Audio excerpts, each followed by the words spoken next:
So, time is life.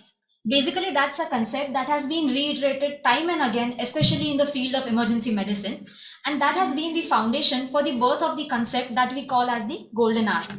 On that note, a very good afternoon to all of you. I'm Dr. Aayushi, and today we'll be talking about the importance of the golden hour in the emergency department.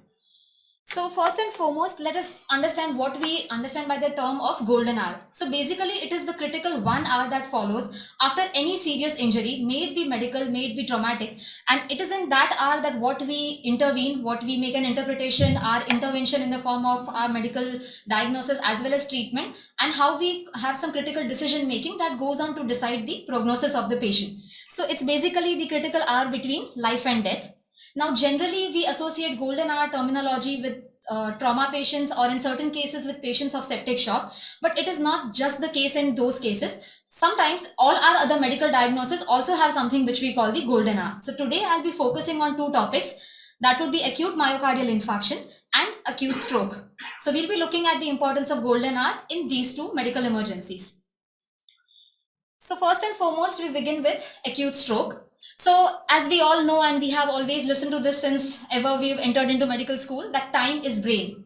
And that's a very true concept. As the clock is ticking, we end up losing so many neurons and the prognosis of the patient goes on deteriorating. So as they say, acute stroke is basically a race against time. Even this is a very cliche thing that we all know, that 1.9 million brain cells die every minute that the stroke is progressing. And this is where we need to realize the gravity of the situation, that we need to intervene as fast as we can and not just go on for 1 hour, but try and reduce the golden hour to even lesser minutes so that we can have a better prognosis for our patients. Now, let us have a look at what the golden hour in stroke can comprise of. So, this is a reference given to us by the American Heart Association and the American Stroke Association, the international bodies which control our guidelines. So, according to them, if we consider 0 minute as the guideline at which the patient is arriving to the emergency room, then within 10 minutes, we need to have a complete assessment on a primary basis. That includes our ABCDE assessment of the patient, looking at the vitals of the patient, ruling out hypoglycemia as a stroke mimic, and also having taking the IV line and getting the blood samples and sending for the basic investigations, and recognition of the symptoms of stroke and activating a cascade forwards that involves all the other specialties which would come into play for this. Once you have achieved this, within the next 5 minutes, since you have already activated a cascade, we should have the entire stroke team in place so that the patient is being evaluated by the neurological experts as well. Within the next 10 minutes post that, we should have a target that the patient reaches into neuroimaging. The international guidelines for neuroimaging currently recommend CT brain with angio, but in case of our local policies, we can also sometimes go for our MRI stroke protocol. We have a 15 to 20 minute window during which the patient is inside the scan, the patient is taken back, comes back to the ER, and the interpretation of the scan is done, and there is a decision making by the neuro team in coordination with the radiologist. After that, we decide whether we want to go ahead with either IV thrombolysis or the patient is a candidate for mechanical thrombectomy if within the window period for the respective things. Depending upon that, within the next 10 to 15 minutes, we go ahead for the consent taking, we rule out the contraindications, and we need to administer the fibrinolytic if the patient is eligible for the same. So this is the entire 60-minute guideline, and our aim should be to reduce it to as many more minutes as possible. So first and foremost thing, if a patient comes to the ER, how will we recognize that the patient is having a stroke? So even the mnemonic for the same says that you need to be fast because this is an acute emergency. So the B here stands for balance. So if the patient has a sudden onset of any imbalance, giddiness, any ataxia, then you can recognize that yes, the patient might be having a stroke, specifically a posterior circulation stroke. Eyes, if the patient has any visual abnormalities, any blurring or any sudden diminution of vision, then you need to consider that the patient might be having a stroke. Face, if at all you feel that the patient's face is deviated towards one side, there is a droop or there is some asymmetry which you can notice when you ask them to smile or speak, at that time you can at least suspect that there might be an ongoing stroke in the patient.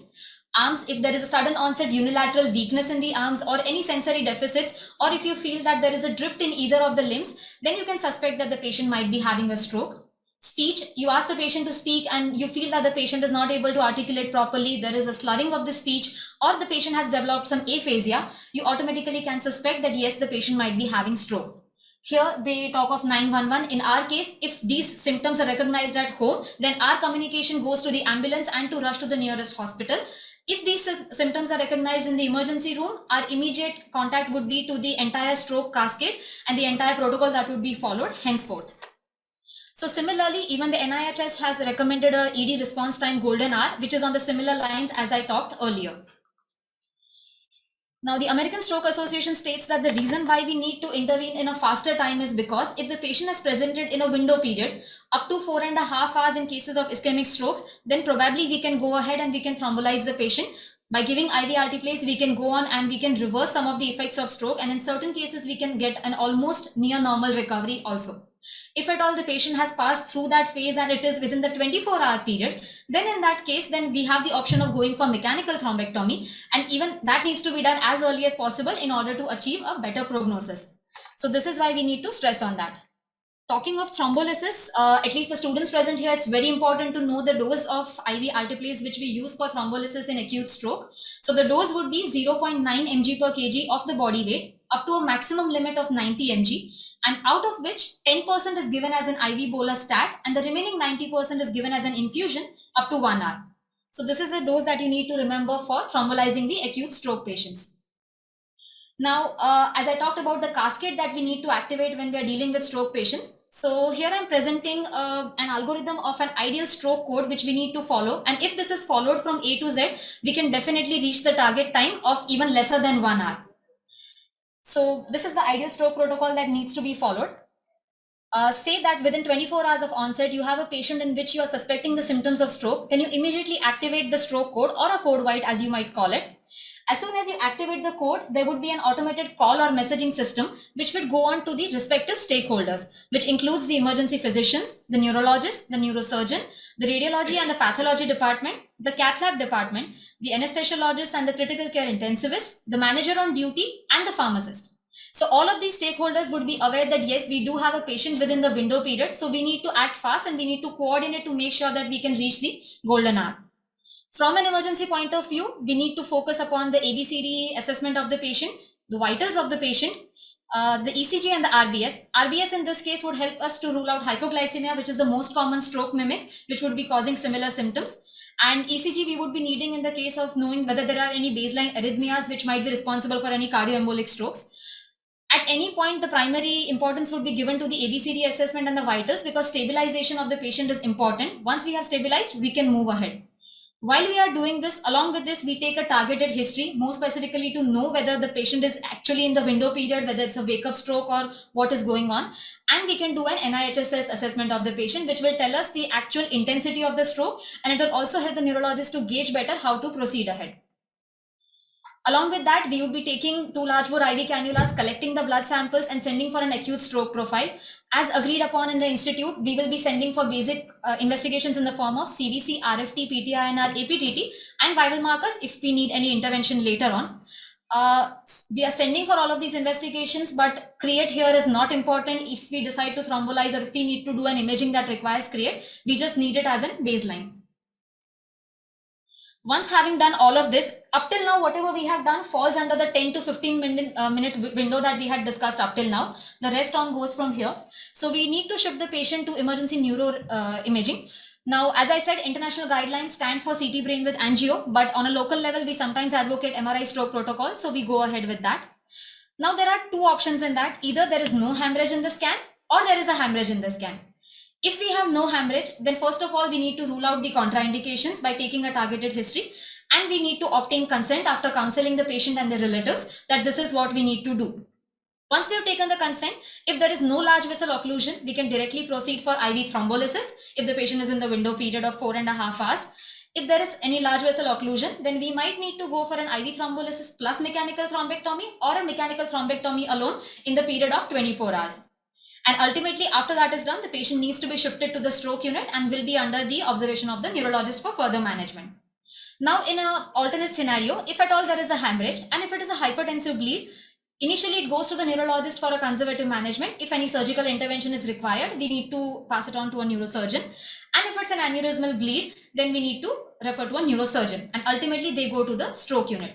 So this is the ideal stroke protocol that needs to be followed, and if this is followed, then we can even reduce the golden hour of 60 minutes to as low as around 40-45 minutes, and that can help in the prognosis of the patient. So stroke patients would immensely benefit if we are able to have a smooth functioning of this stroke code in the hospital. So I hope that we'll be able to implement this smoothly in CIMS as well. Moving on, the next would be for acute myocardial infarction, specifically talking of STEMI patients. So there, as we talk that time is brain, here we'll be talking that time is muscle, specifically the myocardium, because the ischemia leads to infarction that leads to initial reversible changes and later on goes to irreversible changes, which we will not be able to counter. So just as a basic learning point, so when we are dealing with STEMI, we all need to know that which leads we are considering, specifically the students here. So the leads 2, 3 and AVF, they will be considered as the inferior leads. 1 AVL and the V5, V6 would be the lateral leads. V1, V2 would be the septal leads, and V1 to V4 would be all the anterior leads. So they will help us know the location of the STEMI, and that is how we can diagnose, and that can also help us in changing our treatment guidelines. So here are two examples of an anterior wall, anterolateral wall STEMI and an inferior wall STEMI. Now, why is it important? Why are we stressing on the importance of golden hour in case of myocardial infarction as well? Because if left untreated and the more we delay the treatment for acute STEMI, there can be 3 deadly complications. One, there could be life-threatening arrhythmias in the form of VT or VF, which can be detrimental for the patient. Second, the patient can decompensate and go into a cardiogenic shock, and it could lead to an acute decompensated state for the patient. And the third thing, the patient can actually go into a cardiac arrest, and then we would have to go through the entire ACLS algorithm. And as we know that the secondary ischemic damage always ends up ruining the prognosis of the patient. So we need to act faster. So this is again a proper protocol in which we see that the golden hour is the first 60 minutes, and we are not talking of the non-PCI capable hospital because ours is a PCI capable one. So the ideal door to balloon time is within 90 minutes. So from the point of first medical contact to the time that the artery is opened up by the balloon plasty, the time should be 90 minutes. If we remove out the half an hour from when the patient reaches the cath lab until the actual plasty and the initial 15 minutes, our target from ED presentation to shifting to cath lab should be between 30 to 45 minutes for getting the maximum results. So if a patient presents with chest pain, what are the symptoms in which you will recognize that yes, the patient can be having a STEMI? A retrosternal or left-sided chest pain, which could be referred as a back pain or a left arm pain, or a jaw pain. Patient presenting with a dizziness and syncope associated with that. There could be concomitant nausea, vomiting. There could be palpitations. There could be excessive perspiration. There could be a chest discomfort, heaviness, ghabraman, or there could be a shortness of breath or a dyspnea on exertion. So all of these things will lead to a diagnosis that yes, the patient might be having an acute myocardial infarction. So this is the ACLS algorithm, which states that this is what we need to do as soon as we have a patient which presents to us with STEMI. So the concurrent ED assessment would include checking the vital signs, looking at an ABCD assessment, getting a 12-lead ECG immediately, activating the cath lab, making sure that the entire cardiac team is activated, getting a chest x-ray and a 2D echo if possible, but should not waste time on that. If at all we are able to shift the patient faster. And the treatment includes, we have a mnemonic called MONA. M stands for morphine, O stands for oxygen, N stands for nitroglycerin, and A stands for aspirin, which is the primary goal of treatment if at all the patient is having an acute myocardial infarction. And then we add on a dual antiplatelet. And as I said, the door to balloon time would be 90 minutes, but for the ED purpose, we'll try and keep it at 30 to 45 minutes. So just a little bit of detail regarding this. As I said, morphine titrated as per pain. Generally, and for practical purposes, we do not give morphine over here, or we do not even give the alternative fentanyl. Generally, our pain is taken care of by giving the nitroglycerin, or sometimes even PCM is used here, but the international guidelines state morphine. Oxygen, which we give as an adjuvant because we need to take care of the hypoperfusion that is happening because of the acute MI, or if the saturation is falling below 92. Nitroglycerin, either in an oral form in the form of sorbitrate or an IV in the form of NTG infusion is given. It takes care of the pain as well as causes venodilation. So that will be helping in the physiology of the MI. And lastly, we'll give the aspirin, which has an antiplatelet action. So that will be helping us in preventing the thrombosis. Along with that, there would be symptomatic and adjuvant treatment, which includes IV fluids. IV fluids to be used very stringently and specifically only for inferior wall MIs, because only in those cases you need to increase the preload. Rest for all other anterior MIs, keep it on hold. IV antacids or antiemetics if required as per symptoms. IV diuretics if you feel that the patient is having a concomitant failure. Beta blockers if required. And vasopressor agents or inotropic agents if you feel that the patient is decompensating and we need to provide a support. Loading treatment forms the mainstay of our treatment for acute STEMI. So generally we give an aspirin at a dose of 325 mg, either clopidogrel at a dose of 300 or ticagrelor at a dose of 180 is given, and statins are given at a dose of 80. Some international guidelines state 600 mg of clopidogrel instead of the 300, but generally as per the newer studies, ticagrelor 180 is equally sufficient and it has a better action as compared to clopidogrel, and it has lesser bleeding tendencies too. Along with that, in the form of anticoagulation, we need to give heparin. Unfractionated heparin is given at a dose of 60 units per kg. And in that, the maximum we give as a stat is 5,000 units, which is followed by an infusion. Or we can give a low molecular weight heparin in the form of enoxaparin at a dose of 1 mg per kg sub-Q, the Clexane that we give. So this is what we need to give in case we are considering an acute STEMI patient. So just as I had advocated a stroke code, which we have for acute stroke patients, similarly, we can develop a cardiac code as well, which we can call the code cardio. So in that case, as soon as we have a patient in which we suspect that yes, the patient might be having an acute STEMI or an acute MI, we activate the code cardio. Again, there is an automated call or message system which goes to the respective stakeholders, which includes the emergency physicians, the cardiologist, the radio and patho departments, the cath lab, anesthesia, critical care, and the manager on duty. Again, from an ER point of view, we will take an ABCD assessment, we will look at the vitals, and we will take an ECG. The ECG suggestive of STEMI or an NSTEMI with ongoing pain. In those cases, we go for the standard treatment regimen, that is MONA, plus our loading treatment, plus our symptomatic or adjuvant treatment. As an adjuvant on the side, we go for a pre-angio profile plus or minus a troponin as per requirement. We go for a 2D echo screening, preferably in the ER only, just to know the compensation status of the heart ejection fraction, and a plus or minus chest X-ray, depending upon whether the patient is ready for shifting to cath lab. Having done that, we go for a part preparation for the patient, and there is a counseling and consent taking either by the cardiologist or by the emergency consultants on shift. And once that is done, the patient is immediately shifted to the cath lab, and post stabilization from there to the CCU under the cardiologist. So as per the stroke, even for cardio, we can have this code, and if we follow this smoothly, we can definitely reduce the in-hospital time from ED presentation to the cath lab to around 30 minutes, and that would greatly help in the prognosis for acute MI patients. So I would just like to give this take-home message to everybody that if saving lives happens to be your superpower, the key lies only and only in capitalizing on the golden hour. Okay. Thank you.